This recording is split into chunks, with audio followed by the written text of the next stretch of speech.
after show for the EV versus hybrid. Yep, here we are again. All right, so really cool show. Yeah, that was fun, and it actually went by pretty quick. Yeah, I can't believe we ran long. Yeah. Our goal is trying to keep these about 45 minutes for the main show. Mm-hmm. It ran long because we got, there's a lot of topics there, right? Yeah. There's no way you could do that show in 45 minutes and not cover everything. Yeah, there's a lot that we could have covered that we didn't, so. Well, that's why we have an after show, right? Yeah. So what, where are you at with that? You had a couple thought bubbles. What are they? They kind of went away now. What? Yeah. I should remember those thought bubbles. I know. But, we were talking about the apartments and having those hooked up for electric vehicles. You're thinking about hotels. Your hotel rates are going to go up for those. Well, yeah. So, it's like if you go to a hotel and they have like a swimming pool and a hot tub, those are more expensive than the ones that don't have them. Yeah. So is this going to be another luxury feature on there? Who knows? And it's just going to keep your hotel rates rising. It's going to be. Can I tell them I don't have an EV, so I want the lower rate? You want the lower rate? If yeah. I promise not to use the pool, can you give me a cheaper rate? Yeah, because some hotels charge for some hotels have free parking, some don't. Those are basically going to be your downtown type hotels where you have to pay for parking there. So, are you going to have an extra EV parking charge? Well, then you're taking away from. So, what happens if you don't have any EV customers, and those are parking spots that now you can't use, right? Right. So, I'll tell you, and we parked downtown, going to the old market. Mm-hmm. When we parked, and then when we came back after parking, they had a sign out that said parking lot full. Yeah. So trying to park downtown is crazy. Yeah. Can you imagine if you only? I can't see that you're going to put these in every parking spot. That's just not feasible. Right. But I gotta say, fast forward. Let's use California's model. Fast forward to 2035. Everything's going to be EV. So does that mean every parking spot is going to be, a charging station? It would almost have to be. If it's, or at least half of them would have to be. It's a lot of charging stations. Yeah, and that's a lot of extra money. There are people that can't drive and hit, the light poles in the middle of a parking lot. Yeah. How many of these EV things are going to be run over? Yeah. Oh, I hit another EV thing. I think back to our trip where we flew into San Francisco. We drove up to the Redwood Forest and we went through, that area. Those are some pretty small towns up there along the coast there. Right.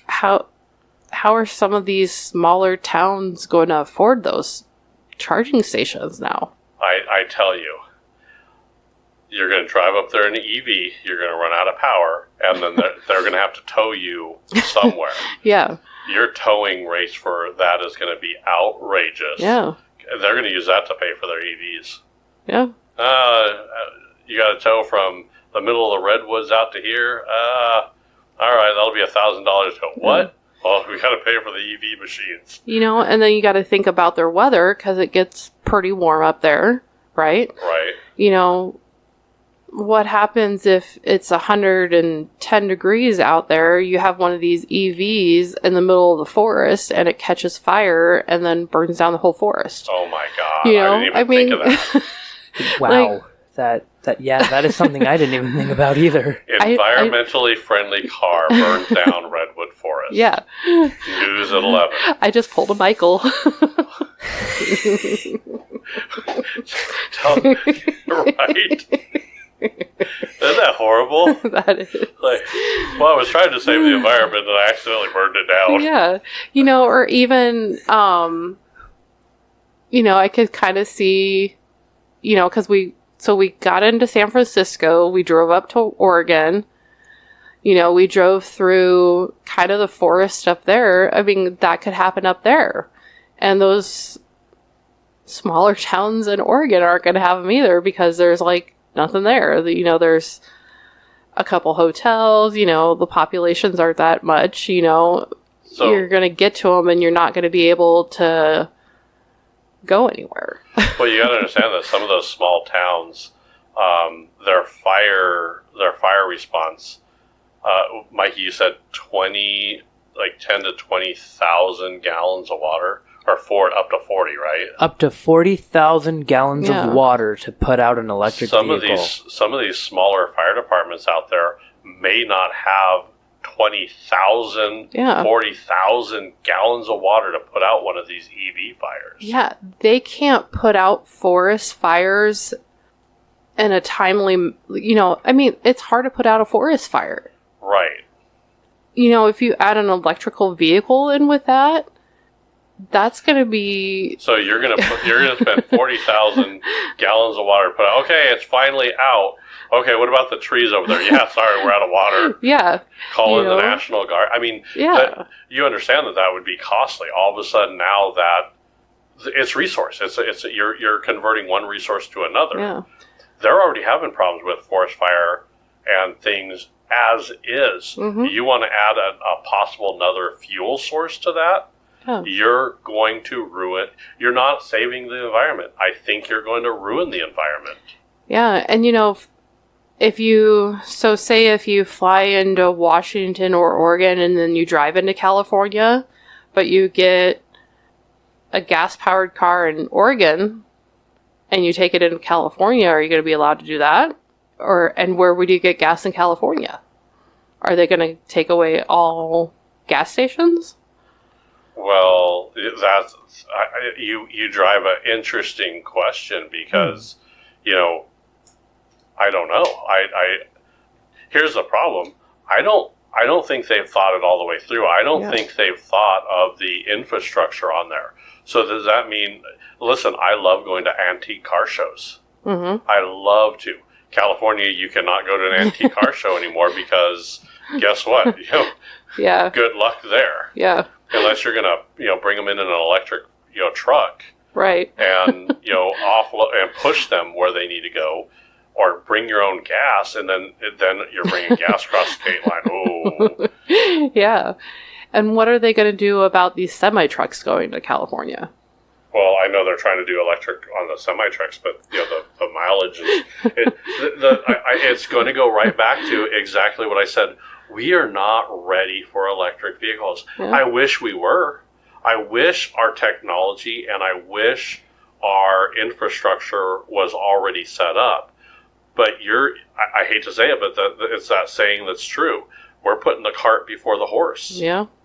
I really think if we could stop putting all this money in electric vehicles, turn around and put that money into hybrids and research more into electric vehicles to start fine-tuning, performance and things like that, heat problems and stuff like that, I think you can get a lot further. Yeah. Here's the other thing that people don't understand. Now, those battery compartments are supposed to be pretty good sealed, right? Yeah. Over time, just think about, we own a house, so every time, we have to go spray for bugs because, and then you have to recaulk cracks and stuff like that. Mm-hmm. Over time, things wear down. Right. So over time, that plastic, that battery housing is going to start getting maybe cracked or, start to sag. And then you're going to start getting moisture in there. And like I said, once that's compromised, then it's a disaster waiting to happen. So now, instead of having a 65 Ford Mustang that you've rebuilt and is still on the road and still drives great, you're replacing that with an electric vehicle that plastic parts are going to purposely wear out. We talked about that in the Disposable World episode. Yeah. Now that vehicle is disposable. It's not designed to stay so long. Mm-hmm. Now, I know you looked at it too. So what happens if you have an electric vehicle and you need to replace, let's say, okay, I leased it, then I decided to buy it, and then the battery bank is needing to be replaced because batteries go bad. Yeah. What do you do? Yeah, I mean, you wouldn't want to just throw that out in the trash because that, you know, you got this electric car to help the environment and you're going to throw away the battery and then you're going to harm the environment. I also wouldn't trust throwing that battery in my trash can. Well, and I don't think you just throw that. It's not just like a battery. It's a battery pack. There's like, it's like a bunch of batteries. It's not just one. It's not like your car battery now. It's a whole bunch of batteries. Yeah. Now, you go to the dealership and say, hey, yeah, my batteries are bad. I need a replacement. How much is that? We've kind of talked about the price there, haven't we? I think so, yeah. I think it was, at least a couple thousand. No, you're not even in the neighborhood. Oh, really? Oh, yeah, you're not even in the neighborhood. A couple $1,000 I would do in a heartbeat. How much then? $20,000. Oh, wow. That's like buying a new car. Or a used car. Yeah. Yeah. Wow. That's just crazy. It's so crazy. So every, 5-10 years, you're going to have to buy a vehicle. How old is that van your dad's driving? That's a 2000, so it's 23 years. Yeah, 23 years. Yeah. It still runs fine. Yeah. We drove it to Newport News. Yeah. We went on vacation in it. We didn't have a single problem. No. Now, granted, you have to do maintenance on it. Yeah. But we did it, and that vehicle's still running. After 23 years. Yeah. Most vehicles out there, if you go to a used car lot, you're going to get a vehicle around, I think 98 and up is what you're going to get, depending on what used car lot it is. Right. Like here's the thing, I'm not Mikey. Mikey's not going to get a new car for his first car driving. Sorry, Mikey, that's just not it. And I don't want a new car because I would be too afraid of wrecking it. Well, yeah, I mean, that's just the problem is I'm not going to spend that money on something like that. You know what I mean? Yeah. He's going to get a used car that if he bangs up or hits a curb or, hits one of the little poles in front of a gas station and dents his bumper, fender benders, pulling out of the garage, he's going to scrape my daughter's car has a scrape on the side because she couldn't pull out of the driveway or out of the garage, I think. I did that once too. Well, yeah. Unfortunately, these are things that happen. You're going to have little fender benders, and I don't want that fender bender to turn into a car explosion. Right. I hate to say it, but that's the case. Yeah. Even a fender bender, you hit it, and those batteries jostle just right, break a seal or something, and all of a sudden, heat, moisture is getting in there, and wham. Yeah. I mean, now a little, someone tapped your back bumper and your car's on fire. Isn't that crazy? That's a scary thought. I mean, very scary thought. I get it. It's not inevitable. It's not like you're going to get rear-ended and it's going to blow up. We're not saying that. But the chances of it actually catching fire are greater than a gas-powered vehicle. Mm-hmm. So I think that's kind of scary. And then also, if I get Mikey that new car, well, if I get him an electric vehicle and someone's already had it, then if I have to replace his electric vehicle battery, you're talking $15,000, $20,000. I can go buy a POS, crap car that's gas powered for a couple $1,000s for his first car because we know it's not gonna last a kid. Right. Look back at your first car. Yeah. How many did you go through before you finally started getting a decent car? My first car wasn't too bad. I had a Chevy Corsica. Okay, so how long did you have it for? A couple years. And then what happened to it? I wrecked it. Right, there you go. 2 years and wrecked, right? How much did that car cost? I don't know, because it was my dad's car. It was a hand-me-down car. Yep. So you got a hand-me-down car for your first car, Yeah. drove it for 2 years and wrecked it. Yeah. And then your next car, same story, isn't it? What was your next car? My next car was the purple Honda. Did you buy that brand new? I bought it used. So someone else's hand-me-down. Yeah. How long did you drive it? Again, 3-4 years maybe. Oh, 3 or 4 years. So you got better. So Yeah. that's what you want to see. You got improved, right? Yeah. And then it wrecked, right? Someone hit me, yes. So I'm not saying these accidents are your fault, Yeah. but accidents do happen. That's Right. why we have insurance. That's why we go through that. Mm-hmm. Because I don't care how careful you are, you have an idiot out on the road with Yeah. you. Mm-hmm. So someone hits you, Mm-hmm. wrecked the car. Yeah. Now, change that up to you had an electric vehicle. You were driving that, your dad had it. They spent $20,000 to replace the battery so you could drive it for 2 years before it's wrecked. Yeah. And the next vehicle was 4 years before it was wrecked. Yeah. Tell me that's not right. That's not right. I remember what else I was going to talk about was insurance rates. Oh, yes. Now, are they more expensive for the EV vehicles? Do you know? Mikey, that's another reason why you're not going to get a EV vehicle. If they cost more, Listen, car insurance for a kid is expensive. If it's more because of an EV vehicle, you're never, the only EV you're going to get is a scooter. I'll buy you one of those Razor EV scooters. Yeah, they are higher because of the more complex equipment that it costs to repair or replace if it's in an accident. Yep. So there So, you go. So yep. the problem is EV vehicles across the board are going to cost more money. They say the average cost for a Tesla is $2,500 a year Oh, wow. for a 2021. $2,500 a year? Yeah. Okay. That's And kind of Tesla is expensive. going to be more expensive anyway. But yeah, they say it is going to be higher. Well, so for a Tesla, for example, you said $2,500 a year, right? That comes out to $208 a month that you're paying on car insurance. no, wow. Now, Wow. that's the price that Mikey. That's going to be your insurance is going to be right around that now, with a regular car. If I got you an EV vehicle, your insurance for a new driver on an EV is It'd be through the roof. Yeah. Well, they say it's cheaper to bus you to college. Yeah, they say even the cheapest for an electric vehicle is $2,150.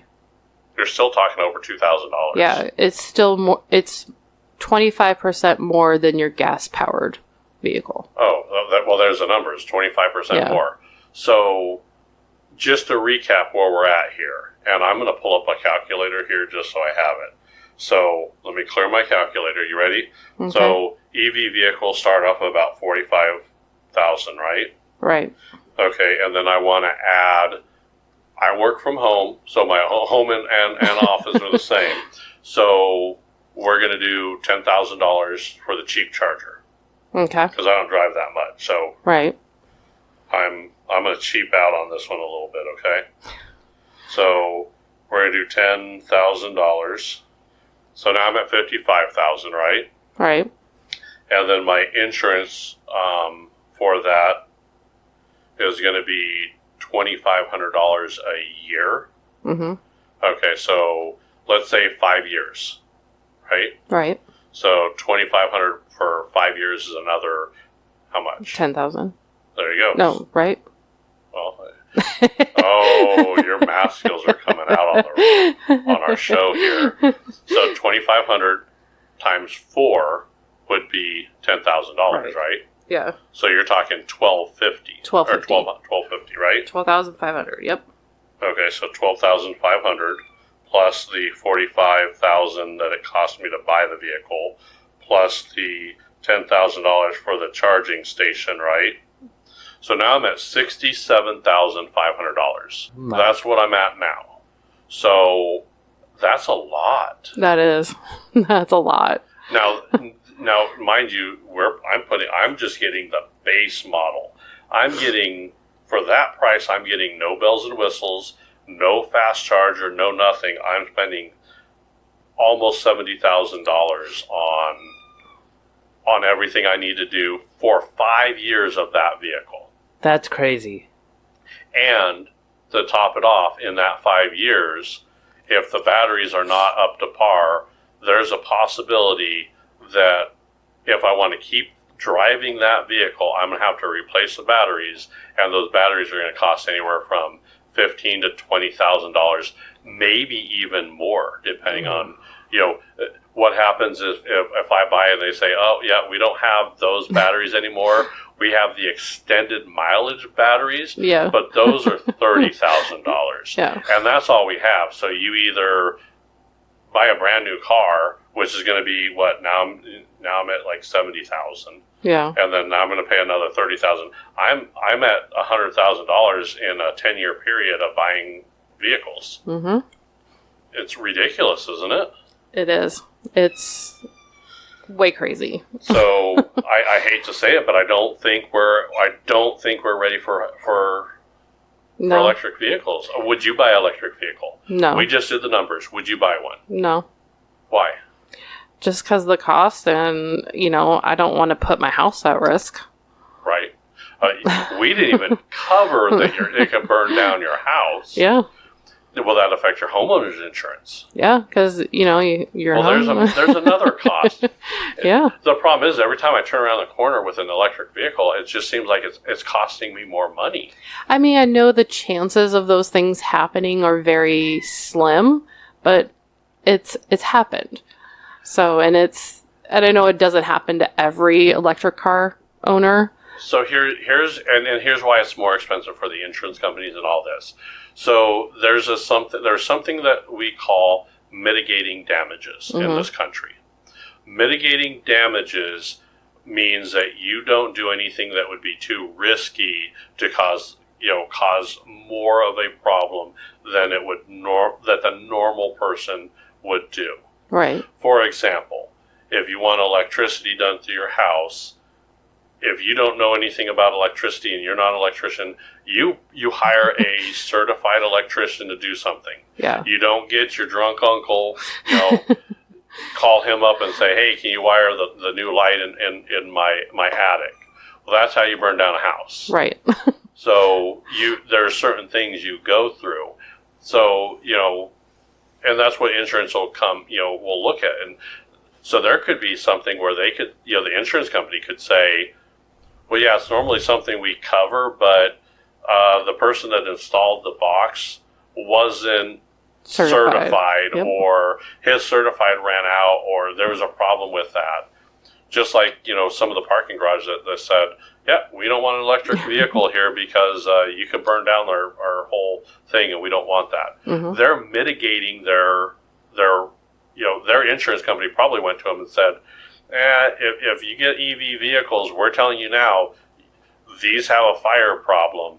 So if you let these park there, we're not going to cover if anything happens. Right. And then that person that owns that parking lot says, oh, whoa, okay.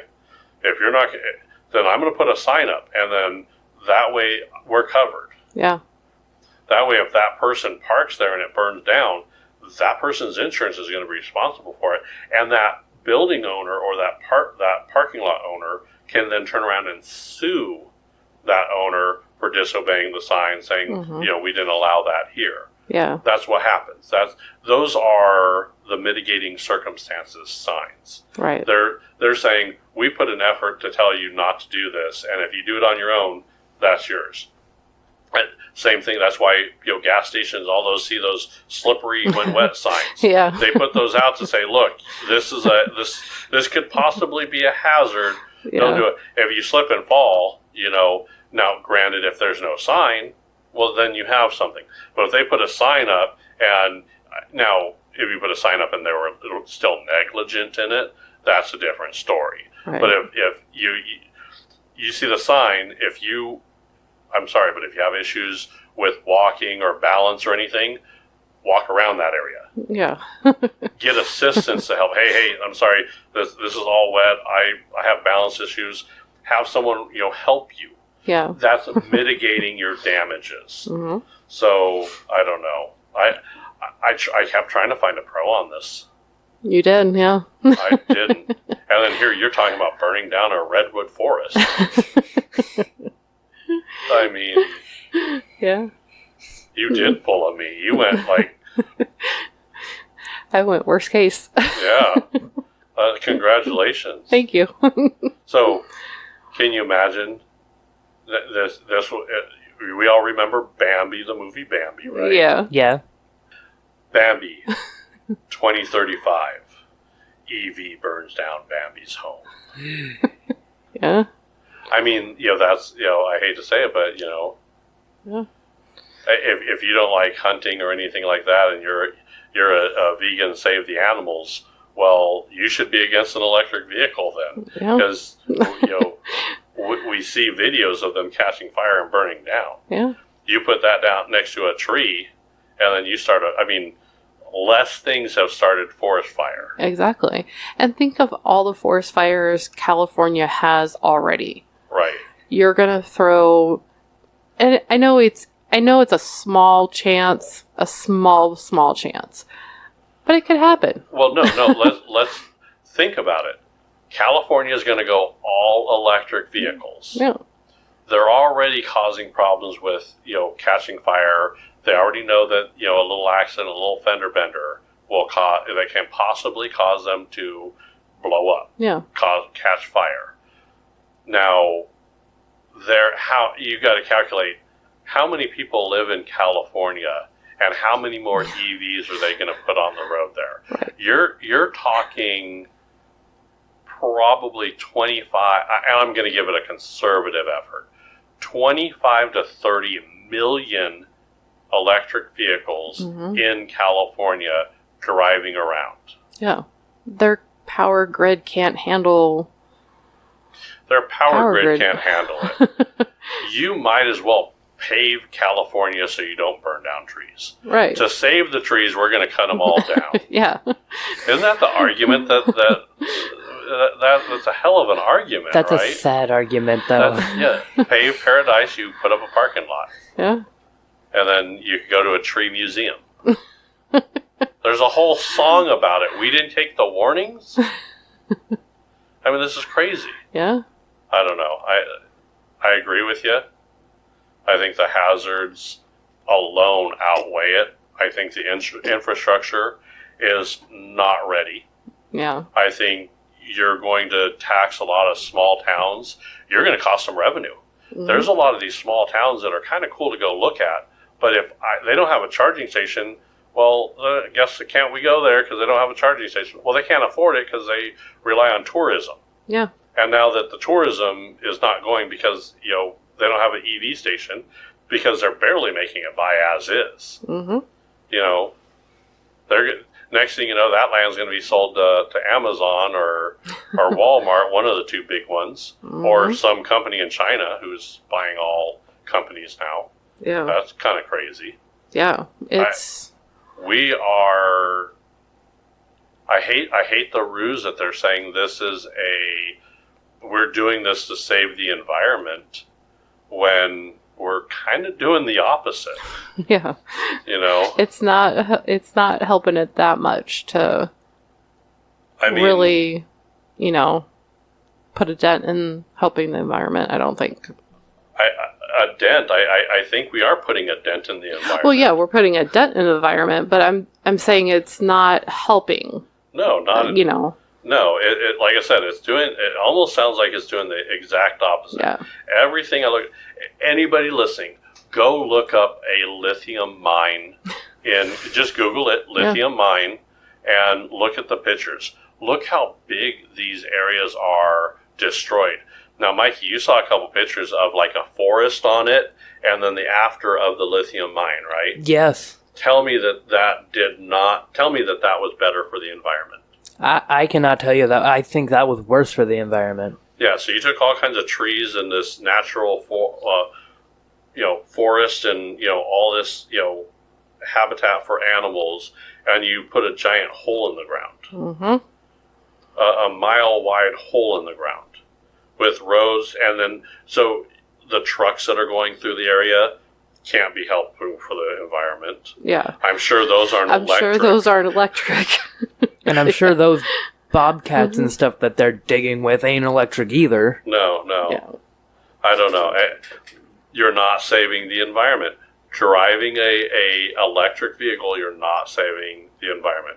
You know what? If you're driving a hybrid, I think you're on a better path. Yeah. I think you're driving a better path on a hybrid. I would consider a hybrid. I think I would consider that.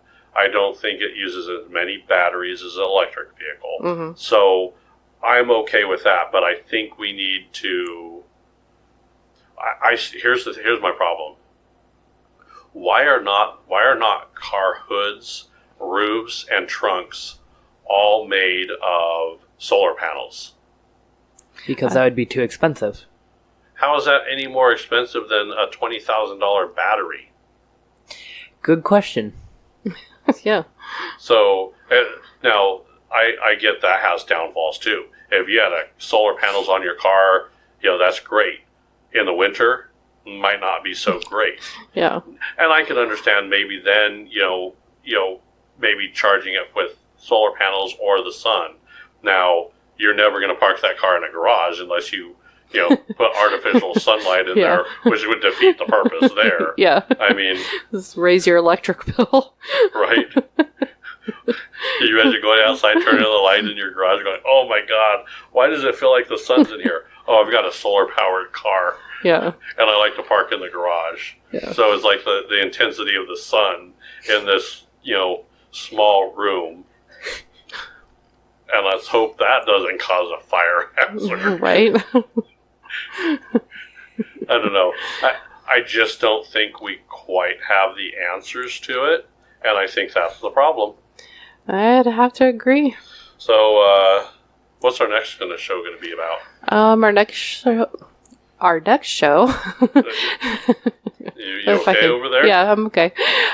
Is going to be about inflation and rising costs of anything from food to gas. Well, that's right on the heels of this show, so that's pretty good. Yeah. We went to, I think we went over to Mickey D's, or where did we go that, I don't know, I got the shell shock of, the three of us went to grab some food. I didn't think we got that much food, and they're like, that'll be $32.50. Yeah. I'm like, what? Yeah. Oh, I think it was either Burger King or McDonald's. I don't remember. Yeah. I'm like, did we order that much food? And I'm like, we looked up the prices, right, Mikey? How much was a hamburger when it first opened? Wasn't it like 15 cents. 15 cents for a burger? Yeah. For a hamburger? Like, Yep. Well, I even remember when I was in high school, it wasn't this expensive. Well, no. And Gas was $1, right? So what's our inflation rate? Our inflation rate in July was 3.2%. So hopefully everybody got a 3.9% raise. Yeah, no. No? No. And it's highly unlikely that we're going to return to pre-pandemic prices anytime soon. Well, So, it's just, it's crazy. it is. And we will get into that in our next show. We will. On that note, I think we're going to end our after show on an inflation question. Okay. How much has gas gone up through the years? So much. We'll find out. All right. Stay tuned. That will be our show. Bye, everybody.